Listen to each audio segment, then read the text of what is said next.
Hello students. आज हम देखेंगे चौथे अध्याय जो है महासागरों और महाद्वीपों का वितरण के पहले भाग को।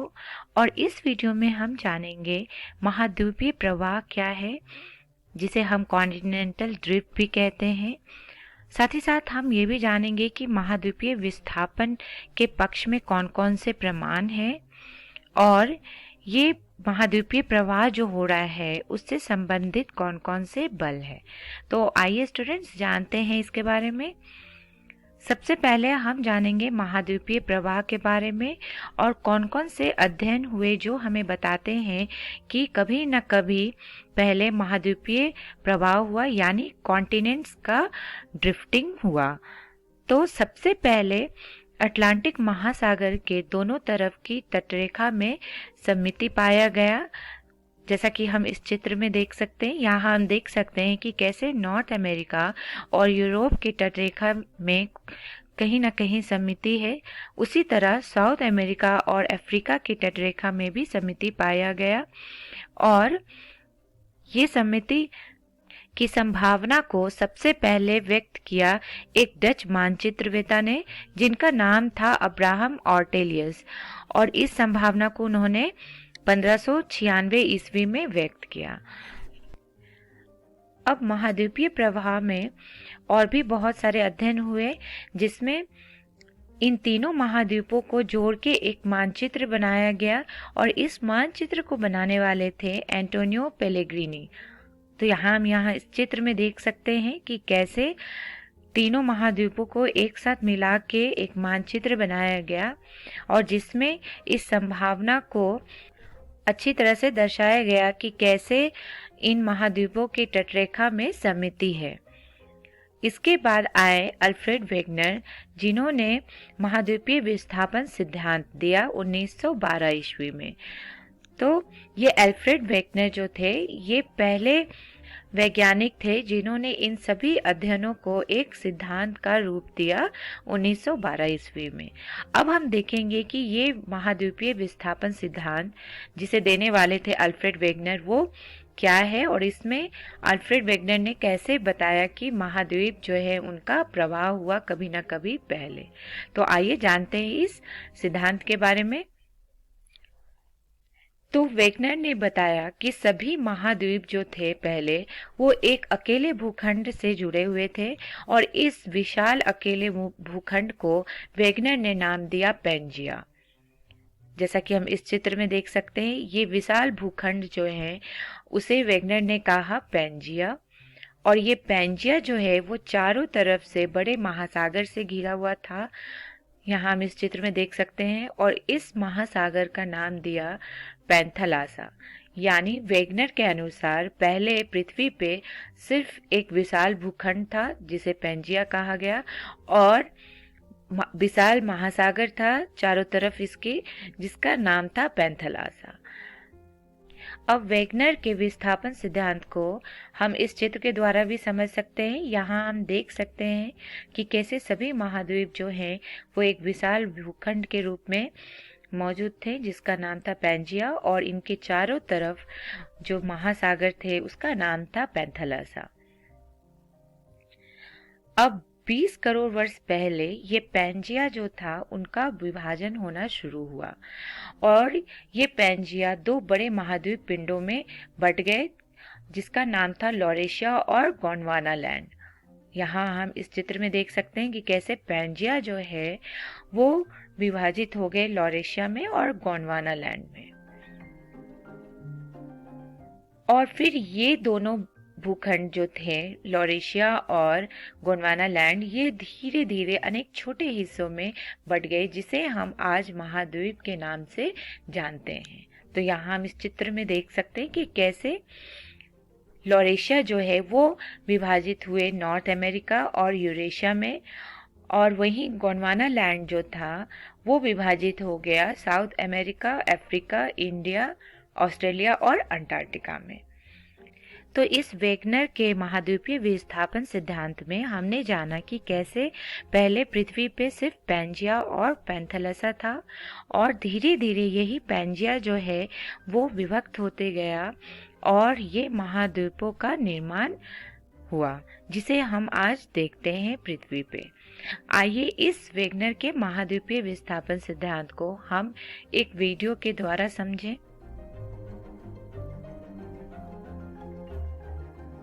तो ये है अल्फ्रेड वेगनर का कॉन्टिनेंटल ड्रिफ्ट थ्योरी, जिसे हम महाद्वीपीय प्रवाह सिद्धांत कहते हैं। तो यहाँ हम देख सकते हैं कि कैसे पैंजिया था पहले, जो एक विशाल भूखंड था पृथ्वी पे, और इनके चारों तरफ था महासागर जिसका नाम था पैंथलासा।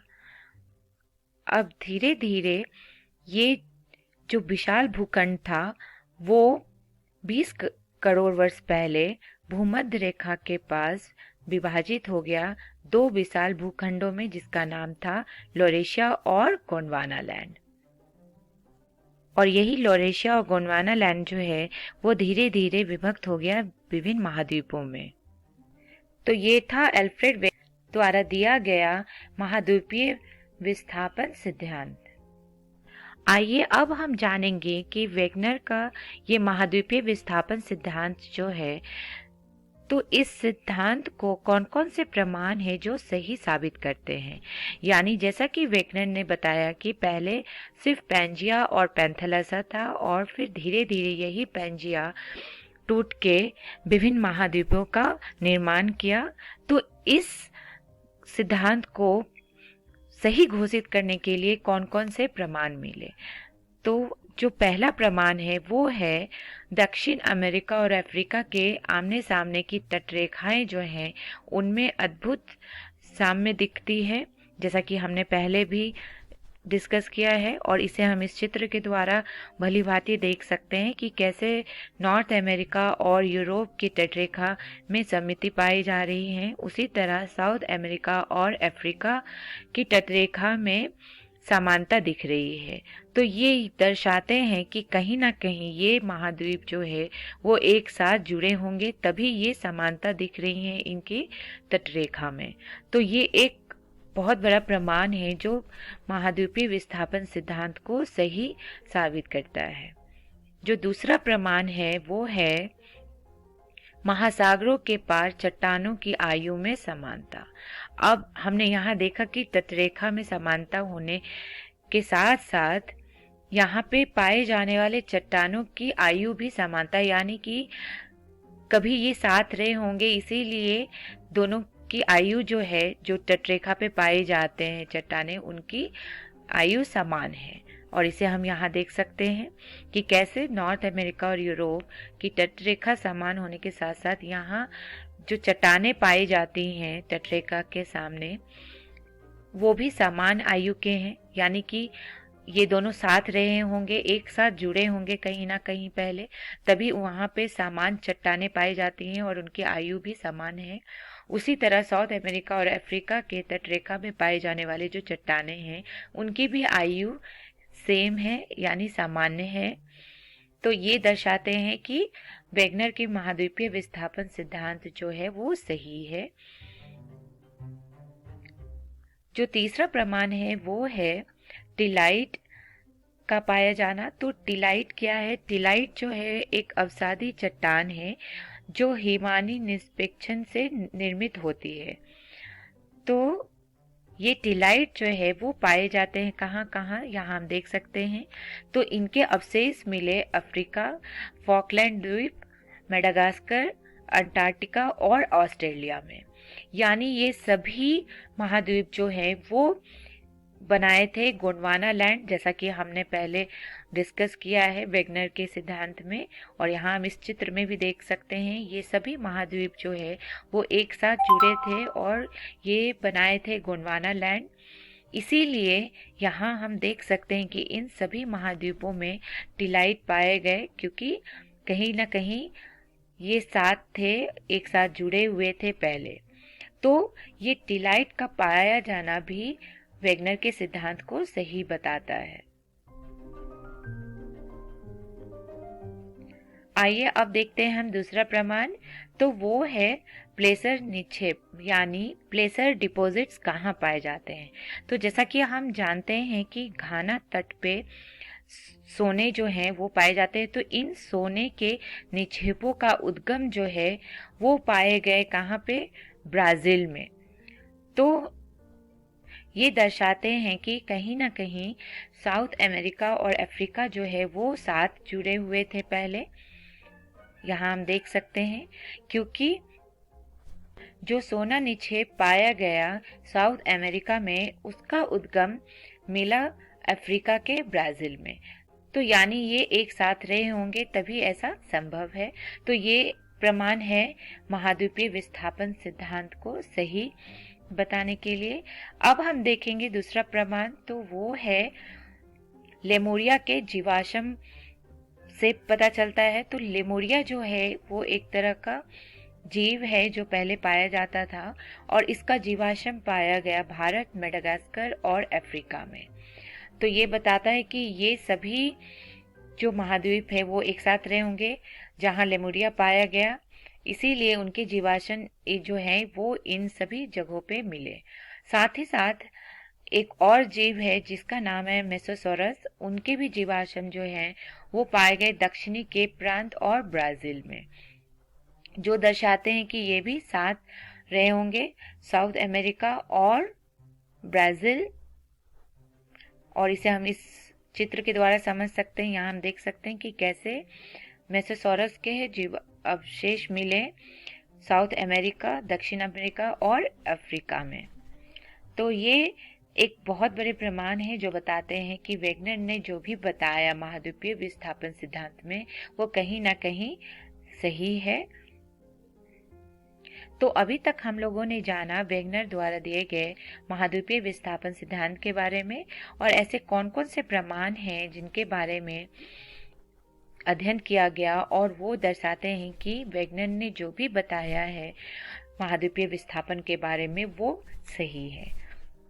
आइए अब हम जानेंगे कि वेगनर ने कौन कौन से बल के बारे में बताया जो जिम्मेदार है इस महाद्वीपीय विस्थापन के लिए। तो प्रवाह संबंधित बल जो है वेगनर के अनुसार वो है पोलर या ध्रुवीय फ्लिंग बल, और ये पोलर या ध्रुवीय फ्लिंग बल जो है वो उत्पन्न होते हैं पृथ्वी के घूर्णन से, और इनका संबंध है पृथ्वी के घूर्णन से। और दूसरा महत्वपूर्ण बल जो है वो है ज्वारीय बल, जो संबंधित है सूर्य और चंद्रमा के आकर्षण से। अब वेगनर के अनुसार ये पोलर या ध्रुवीय फ्लिंग बल जो है वो उत्पन्न होते हैं पृथ्वी के घूर्णन से। तो जैसा कि हम जानते हैं कि पृथ्वी का आकार जो है वो पूरी तरह गोल नहीं है, अर्थात पृथ्वी जो है वो भूमध्य रेखा पे उभरा हुआ है, यानी पृथ्वी का आकार भूमध्य रेखा पे उभरा हुआ है। तो पृथ्वी के घूर्णन के कारण अपकेंद्रीय बल उत्पन्न होता है, और ये अपकेंद्रीय बल जो है वो भूमध्य रेखा पे अधिक होता है पोल के अपेक्षा। तो वेगनर ने बताया कि ये जो पैंजिया है, जो एक विशाल भूखंड था, वो कहीं ना कहीं पोल के पास यानी ध्रुव के पास था, लेकिन चूंकि ये ध्रुवीय फ्लिंग बल जो उत्पन्न हुआ अपकेंद्रीय बल से, और ये अपकेंद्रीय बल उत्पन्न होता है पृथ्वी के घूर्णन से, वो अधिक था भूमध्य रेखा पे, और इसी कारण ये जो पैंजिया जो ध्रुव के पास था वो धीरे धीरे भूमध्य रेखा की ओर खींचा चला आया। तो ये एक महत्वपूर्ण बल था जो जिम्मेदार थे महाद्वीपीय विस्थापन के लिए। और दूसरा बल जो था वो था ज्वारीय बल, जो संबंधित है सूर्य और चंद्रमा के आकर्षण से। तो यहाँ हमने जाना दो महत्वपूर्ण बल जो वेगनर के अनुसार महत्वपूर्ण थे और जिम्मेदार थे महाद्वीपीय विस्थापन के लिए। तो इस वीडियो में हम लोगों ने सीखा महाद्वीपीय प्रवाह के बारे में, महाद्वीपीय विस्थापन के पक्ष में विभिन्न प्रमाण कौन कौन से हैं और प्रवाह संबंधित बल कौन से हैं। संदर्भ के लिए हम देख सकते हैं एनसीईआरटी बुक भौतिक भूगोल के मूल सिद्धांत। अगले वीडियो में हम जानेंगे महाद्वीपीय प्रवाह सिद्धांत के बाद आने वाले कौन कौन से सिद्धांत हैं।